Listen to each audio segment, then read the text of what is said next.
Hi, everyone. I'm Robin Madel, and I'm here with my colleague, Kai Olson-Sawyer.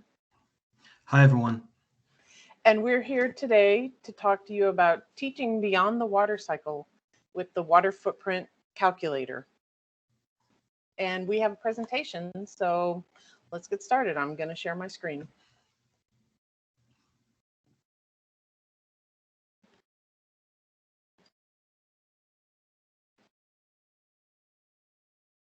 All right, Kai, is that visible for you? Yes. Okay. As I said, Kai and I are research and policy analysts, and we work for Grace Communications Foundation. And we're going to talk with you today about how you can use water footprints to help your students understand their water use. We work for Grace Communications Foundation, and Grace is a nonprofit that's dedicated to creating a more sustainable food system. At some point in its evolution, Grace wanted to raise awareness about how people in the United States use water throughout their day. So we developed the water footprint calculator. Initially, it was called H2O Conserve, and we developed that and released it in 2007. Then in 2015, we relaunched it as, big surprise, Water Footprint Calculator. And we added a bunch of content to the site. We added some educational content that Kai's going to talk about in a little bit. And Kai and I have worked on this project almost from the beginning, so we're pretty well versed in it. Before we get started, we have some questions for you to consider as we go through the presentation. You have the ability to chat, so feel free to answer these questions in the chat if you want, if you're comfortable with that, and it might be possible for you to get a dialogue going with other educators. First of all, how and where do you teach? Are you in a classroom? Are you non-traditional? And then what topics do you teach? We get a wide range of topics from teachers all around the country, actually all around the world. What topics are pertinent to you? This is going to vary depending on, for example, in the United States, if you're on the West Coast, you're probably dealing with drought. If you're on the East Coast, you're probably dealing with the opposite, too much water through flooding. It could be something else. It could be water pollution. Maybe it's lead in the water, or maybe it's agricultural pollution, or maybe there's something else that you deal with. And also, we'd like to know what topics are most pertinent to your students, because what's pertinent to them is not always what's pertinent to the adults in the room. So it's always interesting to consider what they're talking about. And today, I'm going to talk with you about all the different ways that we use water in our daily lives and what that means in the community and the world around us. Then Kai is going to talk with you more specifically about water footprints and about our water footprint calculator. Then he's going to go through really briefly some of the materials we have on our site that can help you educate your students about their own water use.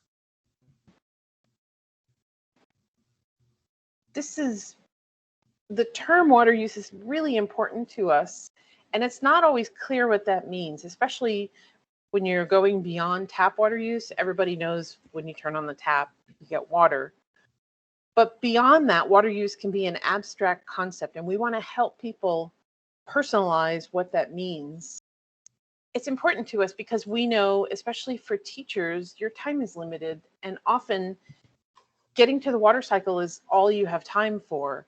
Sometimes maybe you're lucky, you can get to water pollution and conservation, but we understand that your time is limited.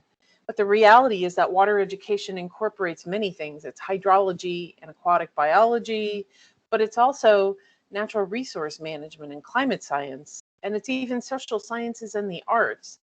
And so if you want to go beyond the water cycle, you might not know where to start, and we have materials that can help you with that. It's really important for us to get students on board with this and understand the way that they use water and why water issues and water conservation matter. Before they get to that, they have to really understand how and why they use water. There are a lot of forces at play there. So first of all, how many ways how many water uses can you identify in this illustration? let's take a look around it. So what do we have? We have boaters, swimmers, there's someone on a jet ski, so recreational use. What else do we have? There are ducks, birds, there's a fish. Um, so environmental uses, that is clearly an important use that a lot of people overlook. Now, let's look in the background. We've got a factory, could be a power plant, could be a manufacturing facility. They all use water, and I'll get into that in a little bit and how. Next to that, we've got a farm. Of course, everybody knows you need water to water crops. Again, we'll get into more detail on how that water is used. And then finally, to the left of the farm, we've got a forest. And we use forests to help us clean water. They're actually a really important part of the water cycle and of our ecosystem. So again, we want students to learn all the different ways that they use water in the different parts of their life, because we have increasing strain on water resources. We have decreasing levels of water resources. Those of you who are in arid places or are suffering through droughts, you really understand that. So when we look at how much water is on Earth, what we see is in how it's distributed on the planet, it seems like it's plentiful. The Earth is 70% covered by water. The problem is that of that 70% of coverage, all of that water, only 3% of it is fresh water, and the rest is too salty for our uses. Now, if you look at a breakdown of that 2.5% of that fresh water, most of it's unavailable for our use because it's either frozen in glaciers or snowfields, or it's trapped underground in unavailable aquifers. So then if you go further and you look at that little strip on the left, that 1.2% of that 2.5% of fresh water, the breakdown looks like this. This is all the water that we have available to us. And if you look at the breakdown of it, you can see how it's contained between permafrost and ice. And then look over at that smaller section to the left. Here's a bigger breakdown of it. You see where the water that we actually use is available to us. It's in lakes, it's in swamps and marshes, it's in rivers.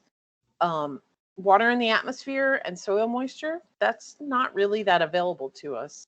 Then there's also water in living things. But think about all of us who have to use that water. It's people, it's animals, it's freshwater aquatic animals. We all need that little bit of water there in order to exist. So this is really important. Now I want to talk about some of the ways that we actually use that water. Humans use water both directly, you might know this is tap water use, and indirectly, and you may have heard the term virtual water. Tap water use is something that you can see and feel. You can turn on your tap, you can measure it with the meter. Virtual water is all of that water that it takes to make our lives run, and I'll tell you more about that. So if we look at a breakdown in the United States of how we use water indoors, it's really interesting. Keep in mind as you look at this breakdown, most of our water that we use indoors, and even that we use outdoors, like to water the grass or wash our cars, is treated water. So that means it came from someplace, went to a treatment plant, and then was pumped or fed by gravity to us in our homes. Or if you're on a well, which a lot of people are, it had to be pulled up with a pump, so using electricity, and then possibly treated at our houses and then piped to us. So look at where the big users are.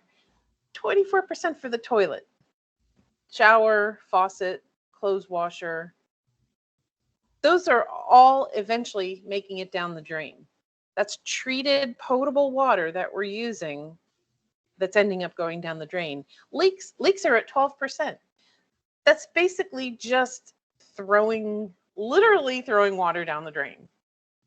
So it's important to understand all of these different ways that we use water. And of course, this is where municipalities generally turn to when they have to create water conservation programs, because they're easy. It's easy to measure. You can show results.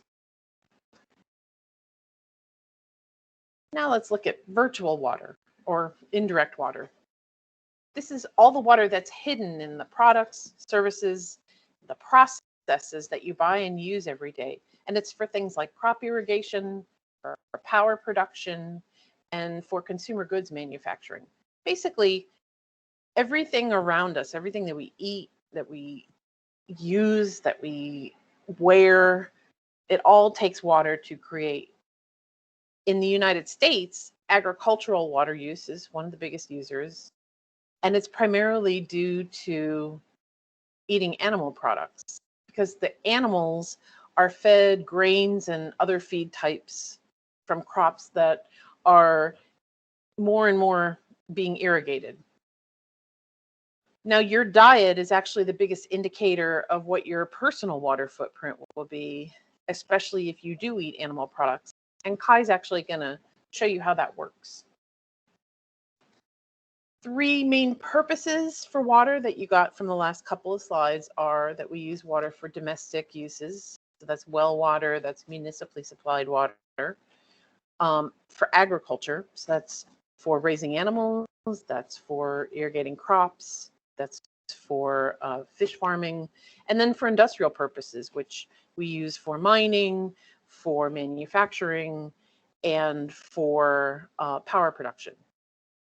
So if you look at how the distribution of those 3 uses in the world, 70% of it goes to agriculture in general around the world. But then look at the difference between low and middle income countries and higher income countries. It really starts to shift. It shifts away from agriculture and it shifts more toward industrial uses. And that makes sense. As countries become more economically viable, they start producing more goods. And so more of the water use shifts to those goods. In the United States, we have those same uses, and these are all the different ways represented in these pictures that we use it. Again, public supply and domestic use make up domestic water use. Industrial includes thermoelectric power production, which is things like coal power, nuclear power, and that's a pretty big water user also. And then manufacturing and mining. So if you think about it, your cell phone, your clothes, your couch, your bed, your car, any product like that takes water for manufacturing. And then mining. So you're mining metals to go into manufacturing, or also oil and gas production. That also takes a lot of water. And then agricultural uses we discussed. So if you look at water use around the world, the rate of water use has increased at twice the population growth rate. And it is creating water insecurity around the globe. Now, interestingly, in the United States, our water use has either leveled out, or in some places it's even gone down. And this is partly due to building standards that require water efficiency in our appliances and in our fixtures. It's really helped to reduce our water use. However, we do regionally have some water insecurity areas. The Ogallala Aquifer region is a good example of this, where once people, a while ago, people thought that aquifer was everlasting. It was bottomless. But once farmers started using it to water their farms, and then communities started developing, and so they were drawing more water to provide for the communities, parts of the aquifer are now running dry. So some farmers are having to make some tough choices about how they do their operations.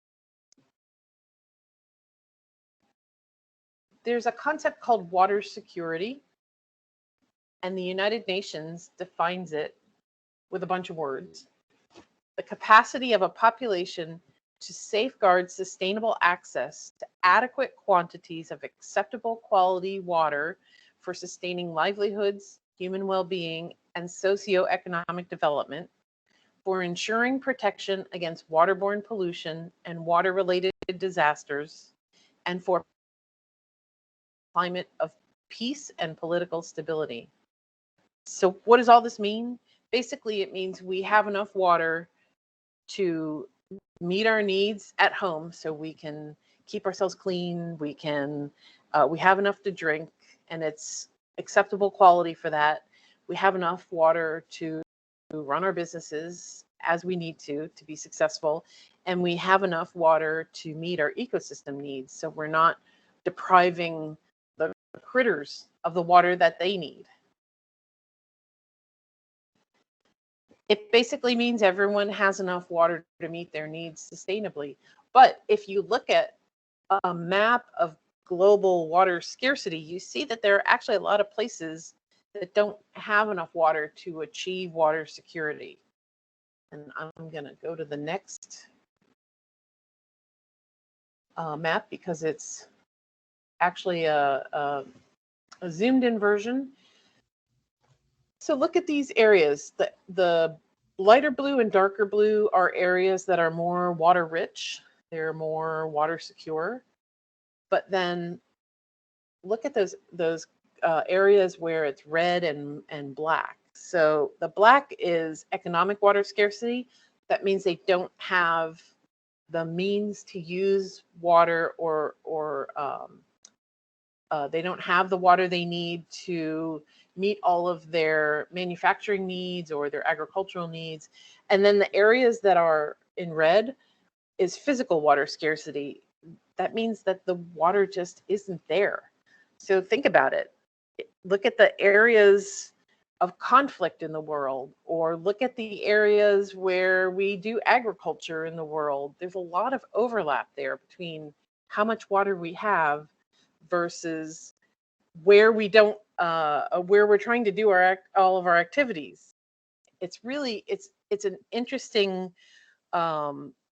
overlap between where we have water and where we see conflicts happening. And the truth is that any place can have a drought. And we know that climate change is making droughts longer. It's making them much more intense. And droughts do a lot of economic damage. They also can drive people from an area, drive people into cities so that they can look for work, and they can cause a lot of turmoil in a society. And you may think, I'm in a wet area, it's water rich, we could never have a drought here.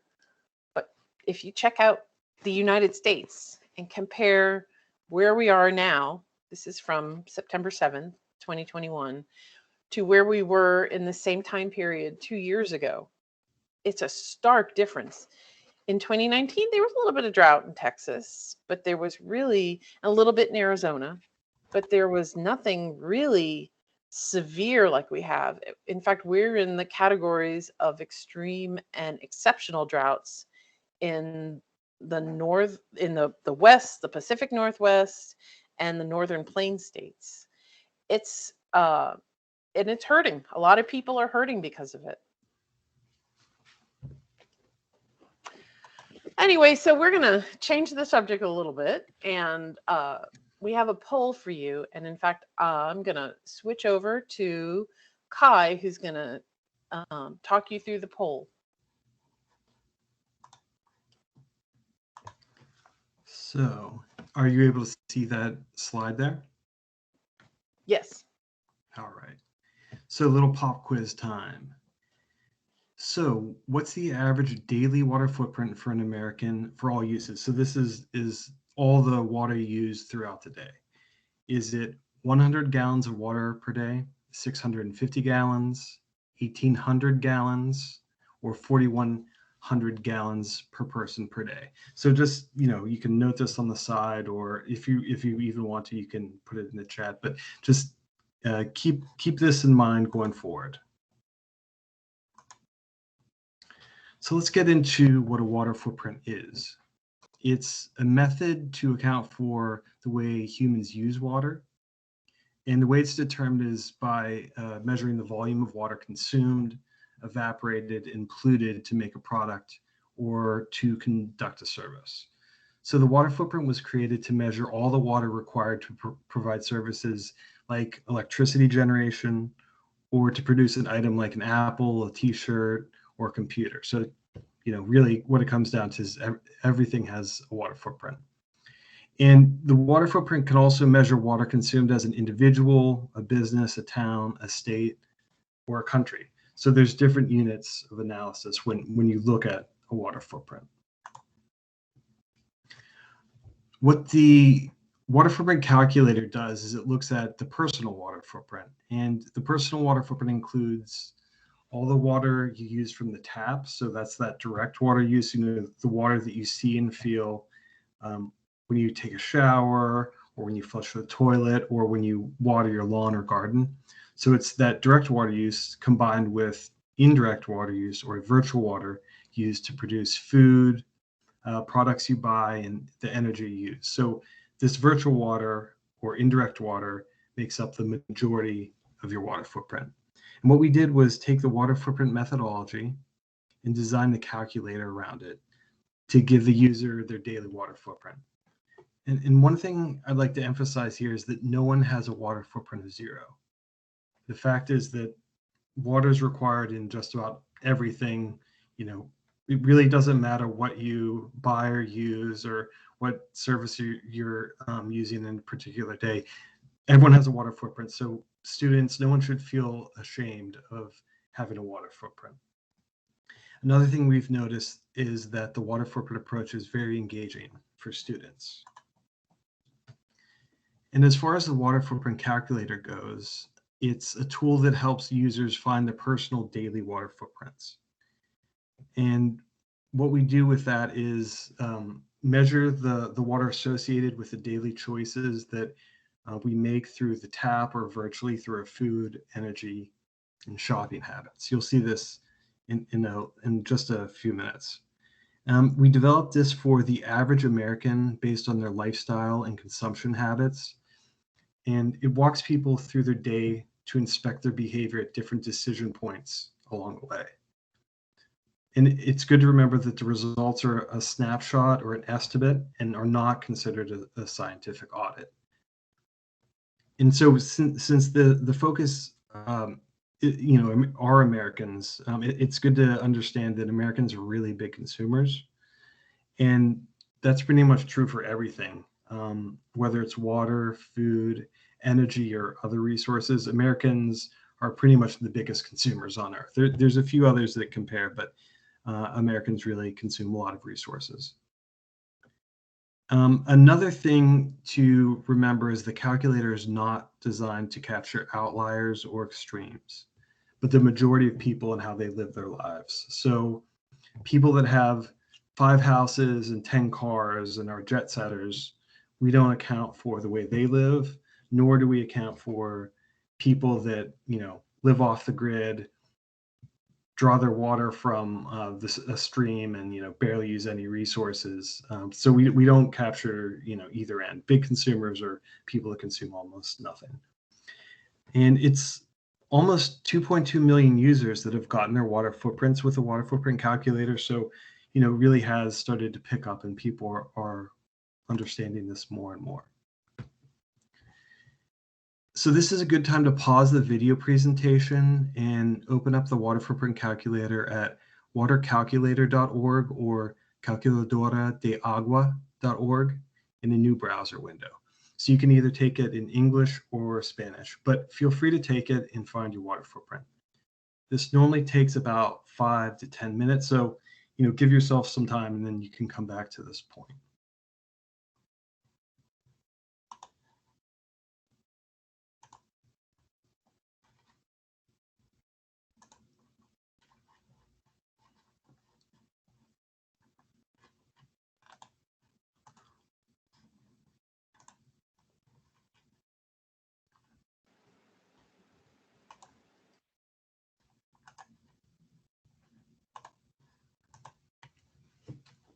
So here we are. We have the water footprint calculator up. And what we're going to do is just walk through this briefly. So this is the first question. And it asks, how many people are in your household? So in my household, we have 3 people.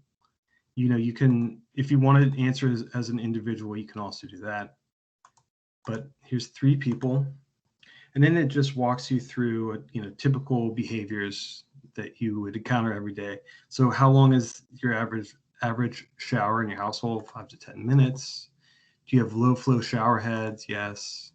How many baths do you take per, week, month, or year? So that sort of thing.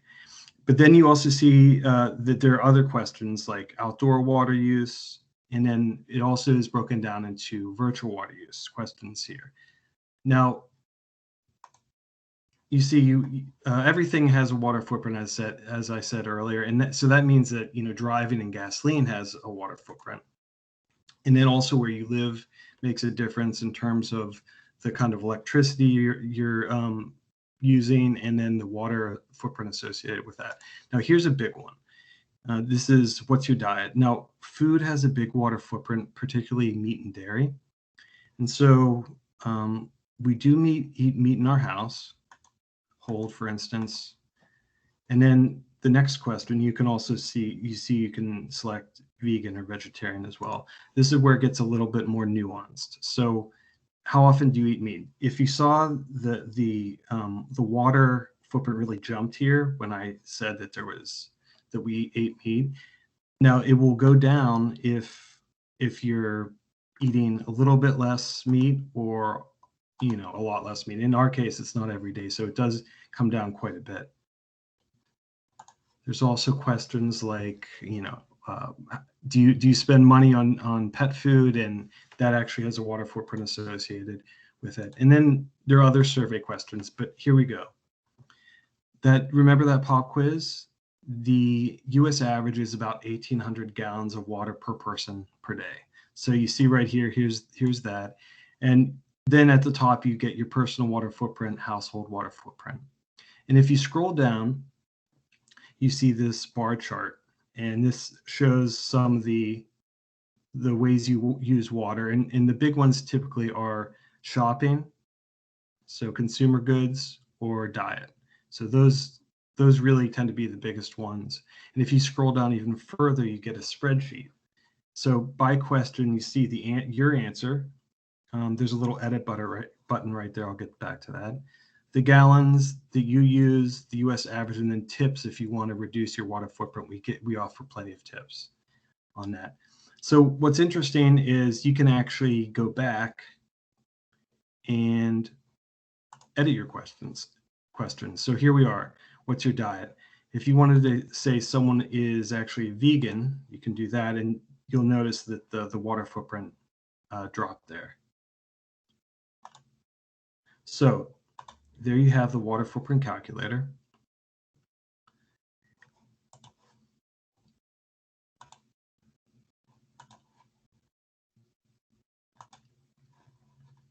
Just bear with me here. Get back to the presentation. So, water footprint calculator results. So if you've taken it, you feel free to share your results in the chat if you're comfortable doing that. And also, just a reminder, scroll down to the bar chart and spreadsheet to see the breakdown of your water footprint and how you actually use water. It's really informative, and a lot of students like to see it. It's really, good activity to do that. And then also, was there anything that surprised you during the course of taking that and then seeing the results? A couple other questions when it comes to the results.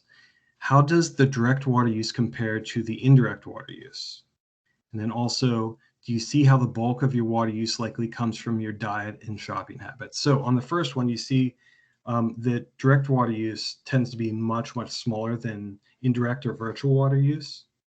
And then as for the second question, it really does, for most people, come down to diet and shopping. So food has a big water footprint, especially meat and dairy. And then also consumer goods have a big water footprint. It really adds up, and it doesn't matter whether it's, hair care products or pillow, whatever it is, cell phone, there really is a water footprint to just about everything. So here are some other resources for educators that we have. As you've seen, the calculator tool helps users find their personal daily water footprints, and we find that it's really engaging for students. There are lesson plans, which are standards aligned for middle and high school students. And then there are educator resources like lists of reports and studies, kind of a research hub, articles about water use, water saving tips, and other materials like that. And also there are student information on careers in water protection, and then research and reports. So it really is a good resource in general for all these different materials. And coming soon, we have the Water Footprint of Food Guide and the quiz, the Water Footprint of Food quiz. So the Water Footprint of Food Guide is a database of foods and their water footprints, and there will be more than 100 food items with water footprints there. And then the quiz is a brief quiz that makes clear the connection between water and food production, and it really emphasizes water footprints in the analysis. And so we hope to release these resources in fall 2021. As far as the water footprint lesson plans, there are 3 middle school and 3 high school science lessons that can be adapted up to the undergraduate level or down to the elementary school level. So the high school lessons can easily be adapted up to for undergrads, and then the middle school can easily be adapted down to elementary school. And they are standards aligned, Common Core, NGSS. So there are a lot of standards that these lessons meet. So that's another thing that could help you use these in your classroom. As far as the lesson plans, so there's 3 lesson plans in each. The middle school and high school lessons reflect each other, so they're quite similar. Lesson 1 is water resources and water footprints, and that's an overview of how we use water and how water footprints can explain it. Robin's presentation included slides from that presentation, so you get a sense of what's in there. Lesson 2 is My Water Footprint, and that explains how people's habits and routines affect their water footprint. It really personalizes the water footprint for students. And finally, Lesson 3, the value of a water footprint, that draws on water footprints and how it contributes to the wider community. And it shows how what we do as individuals can influence society around us. One interesting thing in there is a water audit that's useful for students to have so that they can find the water footprint of their class or school. So that's a nice thing that they can really use to show that what they do affects the community. And so we have in these water footprint lesson plans, we have some activities, and I'll briefly go through these.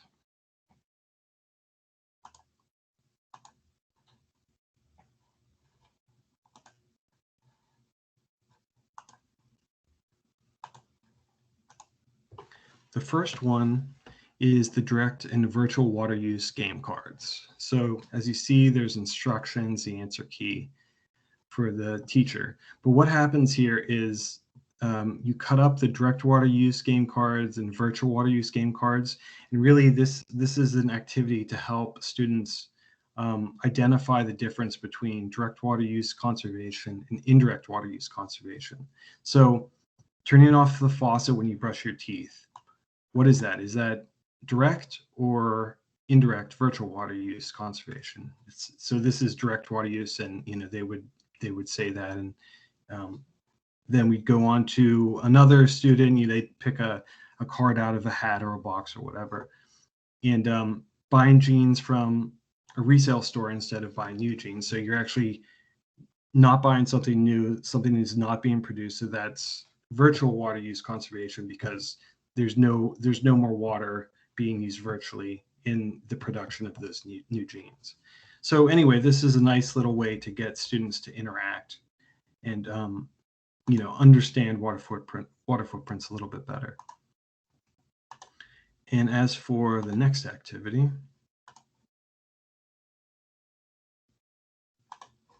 this comes from lesson 2, and it's on page 5.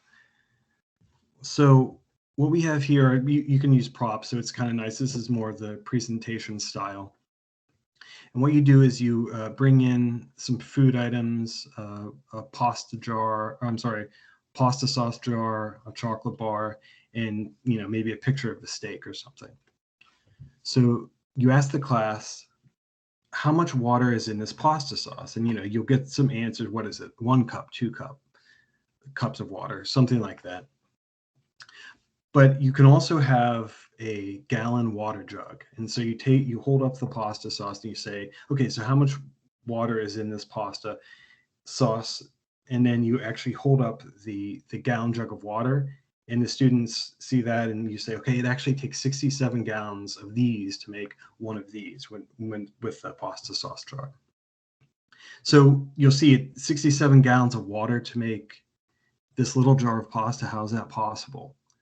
And what it comes down to is all the water needed to grow the tomatoes, sugar, garlic, onions, that sort of thing. So really, it takes water to produce everything, especially food. So this just really brings it home to them that this little item takes a lot of water. Likewise, you could do the same thing with a typical chocolate bar. And you hold that up and you say, how much water does it take to make this one chocolate bar? And it turns out it's about 200 gallons of water, which is pretty amazing. But chocolate is water intensive when it comes to, growing cocoa beans and sugar and that sort of thing. And then likewise with steak, animal products really have a high water footprint, particularly beef. And so that 6-ounce steak is about 675 gallons of water. So again, you really can drive home the fact that food has a big water footprint, and that it takes water to produce just about everything.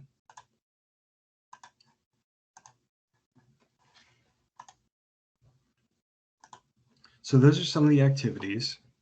We also have a fairly recently produced video called Get to Work, Jobs and Water Protection. So if students are, especially as they get older, are interested in different careers, one job path is water protection. There's so many things that, people might not think about, but we really address that in that video. And it's kind of good just to get kids thinking about that and show that there's application in the real world for them in their career path. So in wrap up, just a few questions to leave you with. If you have any questions for us, we want you to consider these and then maybe reply to them in the chat or contact us by email. But these are the questions to think about. What will you take away from this presentation? How will you incorporate these ideas in your instruction? And then what additional information do you need to help your students better understand their own water use, water footprints, and how it contributes to societal water use? So, consider those questions.